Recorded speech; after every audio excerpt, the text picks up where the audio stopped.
Hello everyone, today I will be talking about woody plant propagation. So basically propagation of any type of woody plant, trees or shrubs. I am just learning. This is my second year trying woody plant propagation, so I will let you know what I'm learning when I'm learning it. This is a really good book to start with. It basically gives the different ways of propagating woody plants, by species. Whether that's from a seed or a cutting. Cuttings can be hardwood or softwood. There's also root layering and air layering and suckering. You can divide suckers like from raspberry plants or blueberry plants, for instance, or hazelnut plants. So each type of plant, there might be a very easy way to just cut off a piece of a plant that already exists. A lot of people sell cuttings, hardwood or softwood cuttings, and ship them to you, and then I will show you how I've gotten my hardwood cuttings started. It's basically early spring right now. I will walk over to the window here and show you my black currant and red currant cuttings that I just put in water today. So you basically need a cutting 6 to 9 inches, maybe longer, a little bit longer off the end of a currant plant. And you can order these. I ordered them from my friend at Beyond Vineyard and Winery. And so you basically just stick them in water on not a sunny windowsill, but something that gets a little bit of light, east or west. And I stick them in about 1/2 to 3/4 or 1/2 to 2/3 of the way up. And I'm going to let them develop just baby roots before I stick them into pots. And I will be showing you later in the season how I stick them into pots. I did want to mention quickly that you notice there's different size jars, and that's because there's different size cuttings. So if I, for example, put this cutting, this Jostaberry cutting, in this one, it would be almost totally covered up. But you want to definitely have at least half of the cutting underwater. And I also want to mention that this is just one way of propagating hardwood cuttings. I will be sticking these in soil later, but you can stick them in sand. A lot of people put bottom heat. There's various methods of doing it. So here are some existing cuttings that I have put in water a couple weeks ago. These are very fast growing trees. The name is fast growing willow. There's different variety names. But basically I stuck these in water too early. I knew it was too early. I thought they were going to run out. They're really cheap, so I ordered them. And this is just cuttings off the end of a willow plant. You stick them in water, they grow roots, and then you can plant them. So today I will be putting these in soil because they're developing little leaves there, which means their buds are breaking. So they're gonna need nutrients pretty soon. And you don't want to start them, this species anyway, too early because once the roots get too long, it's difficult to plant. So I'll be planting them very carefully in some potting soil today, and I will show you how to, I'm going to experiment with this and we'll see how it works out, but I'm going to show you how I will save space and have these in a compact, maybe like a 5-gallon bucket or something similar. So I said I would show you how I was going to make a cheap cutting pot out of a plastic bag. My initial thought was to roll up several cuttings in a plastic bag or in a trash bag. That turned out to be a pain. So here is the end result, and I'll show you how I did it of my rolling up in plastic method. So I basically cut up a contractor bag. I like this method because it's cheap, but of course I don't like using new bags for such a scrap plastic job. So if you have any plastic scraps laying around, it's kind of perfect for it, so you can save them. So basically what you want to do is you want to cut something maybe 8 inches by whatever is half the size or twice the size of your cutting roots about. So I put holes in the middle. It's important to have the holes on the bottom where you can water it. So essentially all I'm doing, and I'm doing it pretty quickly, is just getting one handful of potting mix that's pre-moistened, putting my cutting on there, putting a little bit more soil on top so it's kind of even. Then I fold it over, and then I fold one side, and then I roll it like a burrito. And then you know, try to get it as tight as you can without breaking the roots. So we'll see if this breaks the roots. I don't think it is because they're in soil when I compact them. So I basically just kind of put a piece of tape on the side, and then I just hit it down so that the soil you know, goes to the bottom, and then I cut it. So I made this one a little too long, wasted a little plastic. So then I basically just cut it down to where the roots are. You can see the roots, so about 2/3 of the way down the cutting is what you want, or 1/3 of the way from the top is where you want the soil to start. And that's it. And then I basically am just putting the... Over here I have some chestnut seeds that I have started in these really small pots, probably too small. It's what I had. I have some American chestnut, some Bell Alpine chestnut, and I have some Dunstan, even though it's zone 5 and I'm zone 4. Well, I'm zone 4-5. So yeah, I have these. I'm making sure that the soil temperature stays above 55 for them to continue germinating. And I put them in pots basically when I see some germination. So I've ordered from a couple different nurseries. I think I got these from Burnt Ridge Nursery, and that's a good one. Oikos is another one. Rain Tree Nursery is a good one. I'm not sure if they have chestnut seeds per se. Giovi, G-I-O-V-I, is also a very good one. So I basically order these seeds, and they already come stratified. So if you don't know what stratification is, go ahead and just look that up. It's basically a method to mimic winter for a plant. So some plants need to experience cold period before they will germinate, before they will come out of their seeds. So here's some American chestnut seeds. I'll show you an example. These are on a heating mat. If you can see down there, I got this heating mat at a yard sale.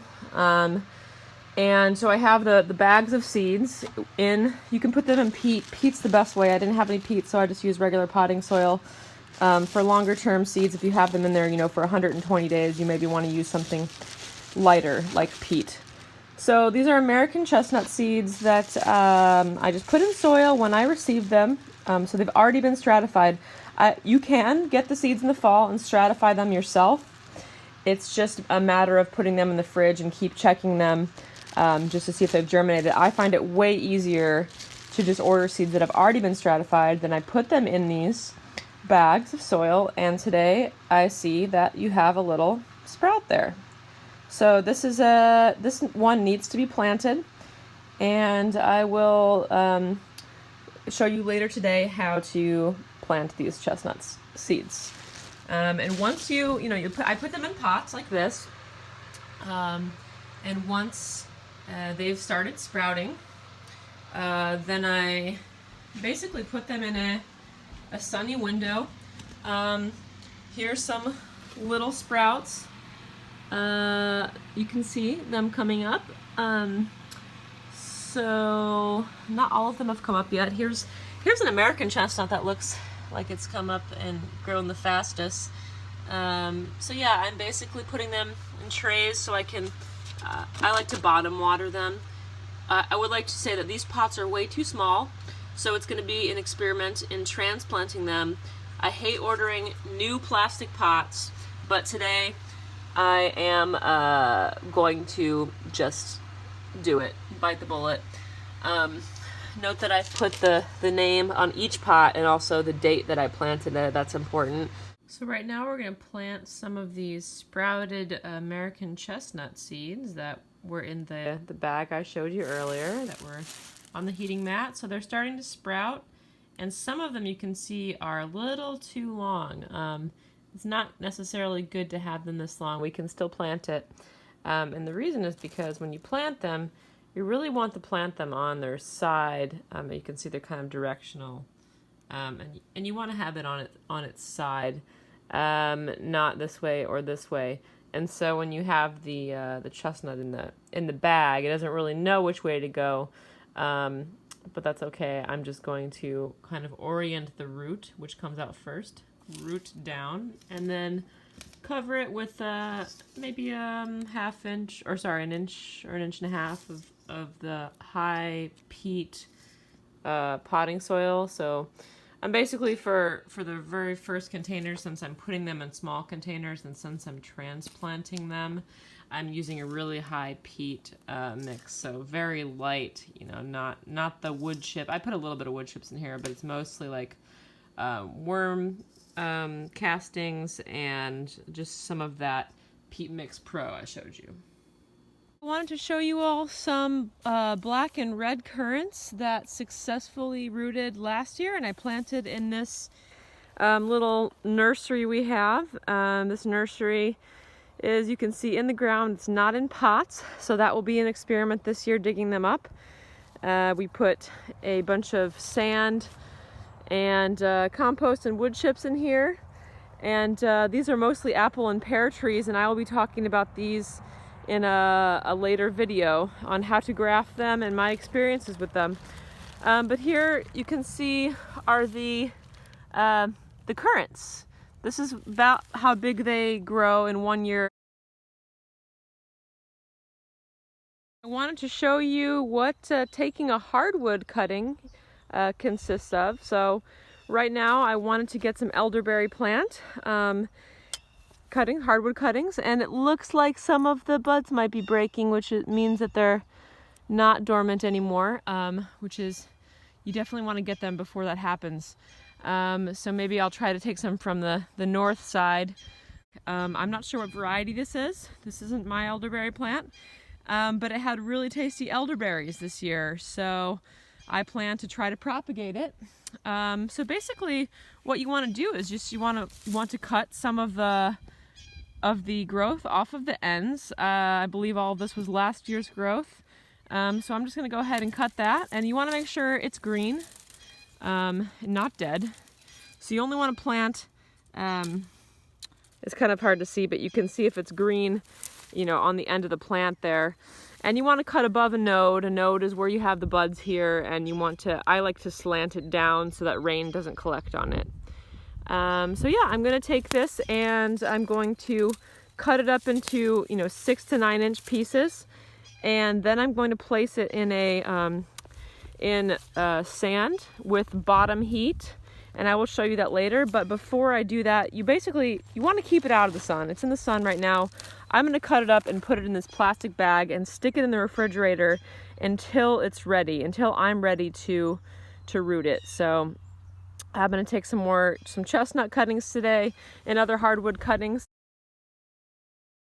You can see the chestnut husks there. So my landlord asked me to go ahead and take some woody cuttings, some scion wood. We'll talk about that in a later video.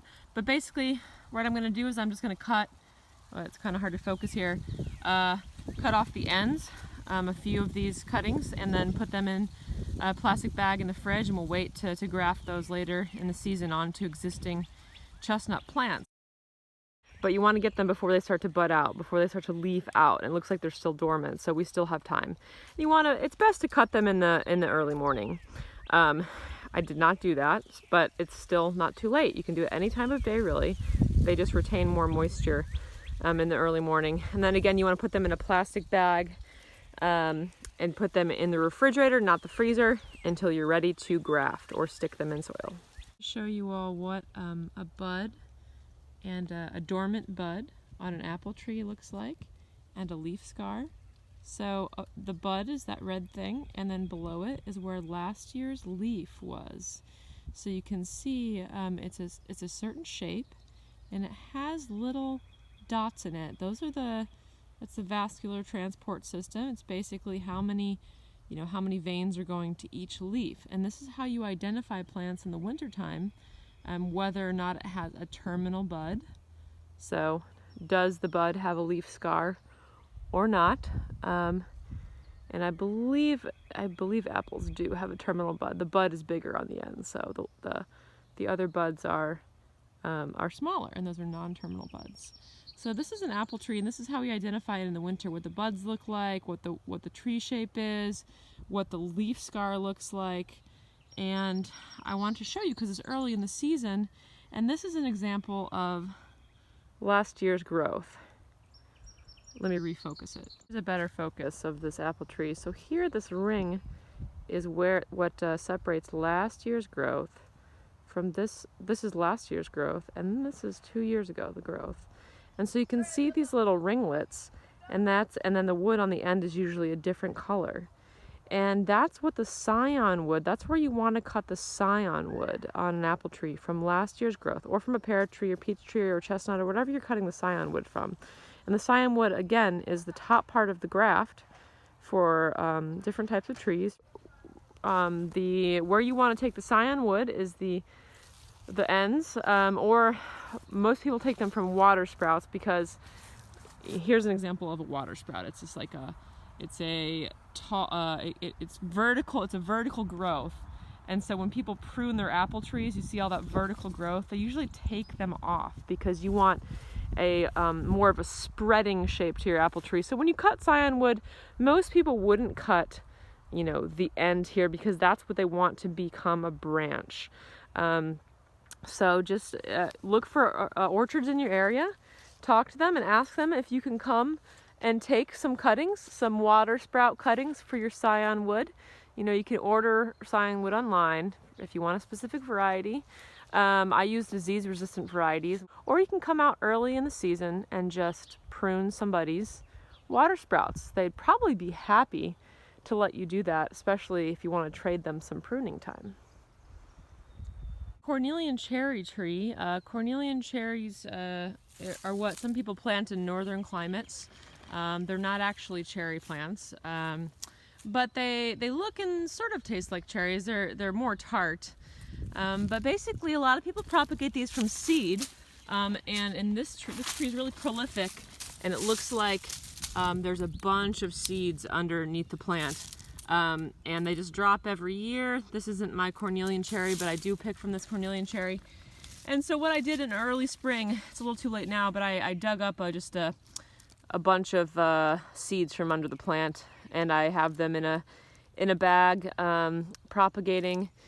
Just heating up in the peat, which I showed you earlier, those bags of seeds. And Cornelian cherries are double dormant, meaning they need 2 seasons.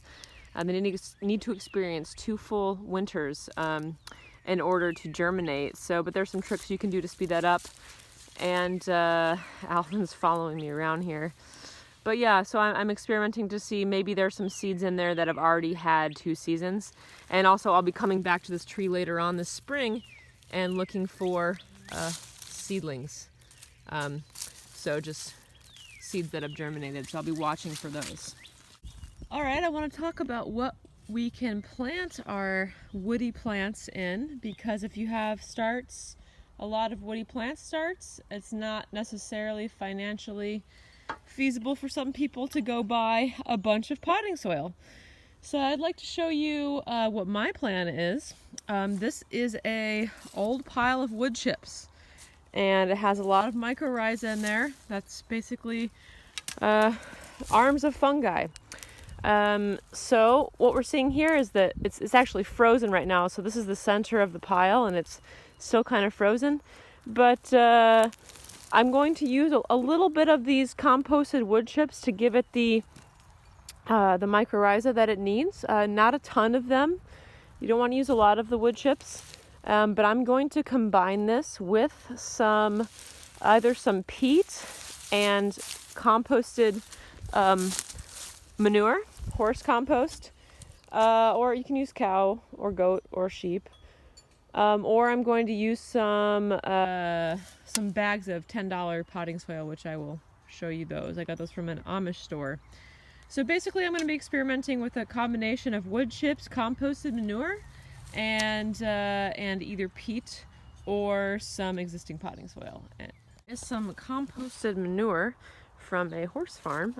This is actually 2 or 3 years aged because they've been turning the pile, so it's actually had a chance to compost pretty well. I wouldn't plant anything in manure that still has chunks. It would burn the seedlings.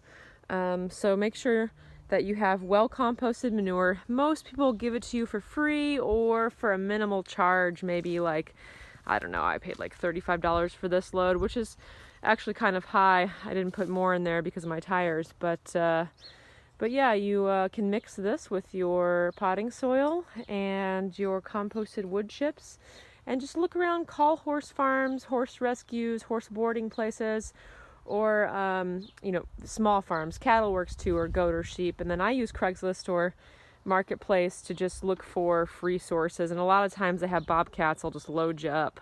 That's the best case scenario. And if you don't have access to a trailer or a truck, that's okay. You can call, there are companies that deliver big cubic yards of compost, and it's a little bit more expensive, but if you don't have access, especially if you're in a city, it's easier to get access to that.